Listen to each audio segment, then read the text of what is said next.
Guys, this is 18-year-old Peyton Gentrin. I guess that's how you say his name. But before I get into this video, I want to say my condolences to the people who lost their lives at Tops grocery store and prayers up for the people who are trying to recover from their wounds. My condolences to their families.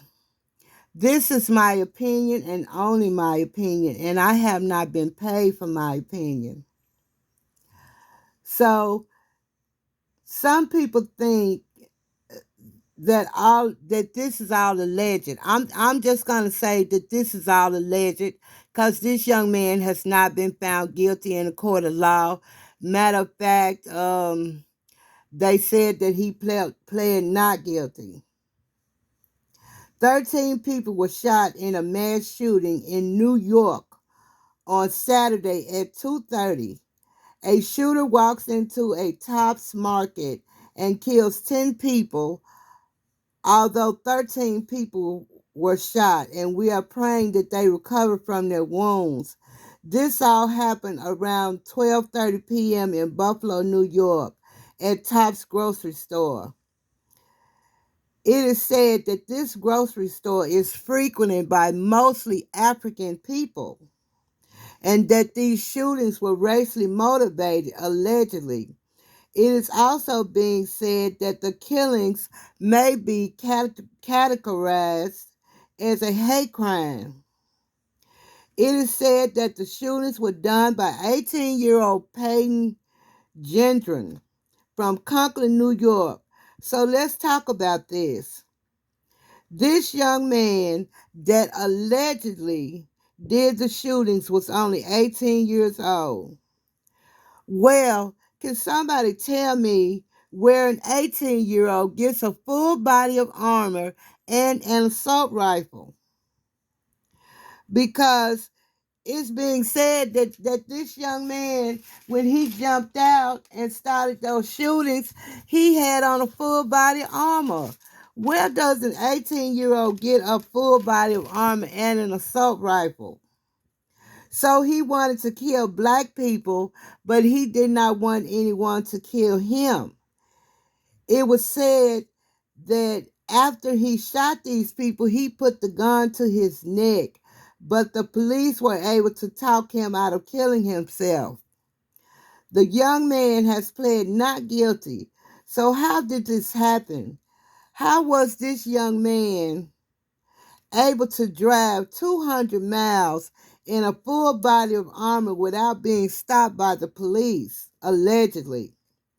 Sandra Bland was pulled over for failure to signal a merge, and she died in police custody.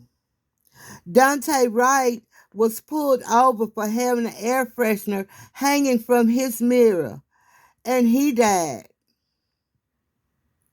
Thomas Green was pulled over for a speeding ticket, and he died. And what do all three of these people have in common? They were all black, and now they're dead. So you tell me, how does an 18-year-old drive 200 miles from Conklin, New York to Buffalo, New York, wearing a full body of armor, and the police not pull him over? How?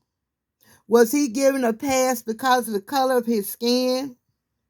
If the police had pulled him over, they would have seen that he had on a full body of armor, and maybe they would have found that assault rifle in his car. But maybe he was given a pass because of the color of his skin. And honey, please, I'm not blaming the police. I'm not blaming the police one bit because the police do a wonderful job. But if they had pulled this young man over, they would have saw that he had on a full body of armor, and maybe they would have found that assault rifle. And all I'm saying is that police should judge people by the content of their character and not the color of their skin, allegedly. So that brings me back to my original question. Where does an 18-year-old get a body of armor and an assault rifle? Did he have a job? Or did his parents buy these things for him, allegedly, the way Ethan Crumley's parents bought him a gun for Christmas, which he used to shoot students at Oxford High School? And what I want to say is that these young people don't realize that this is not a game. This is not Fortnite or Grand Theft Auto where you can go in a grocery store and shoot 13 people. Three of them he shot in the parking lot.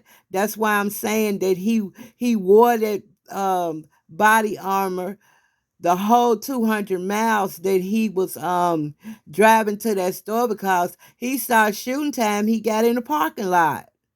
So he didn't have time to change clothes. This is not a video game. You cannot push the reset button and these 13 people that you shot, or at least 10 of them, will come back to life. You do not get a do-over.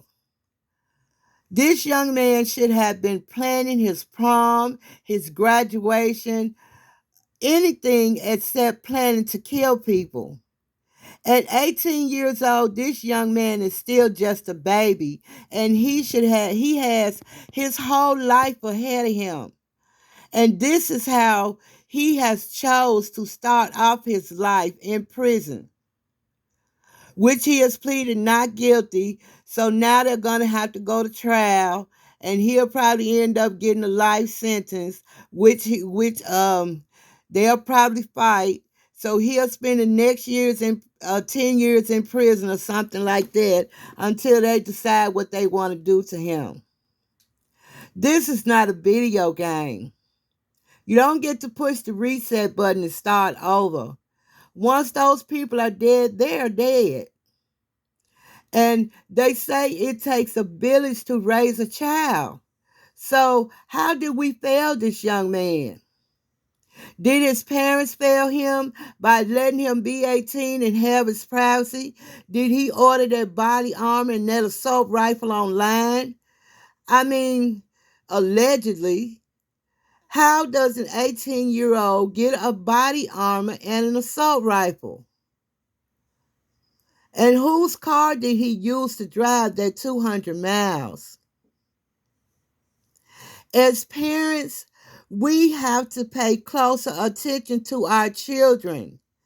The fact that they are getting older with age doesn't mean that we should just let them go. You still have to pay attention to your children.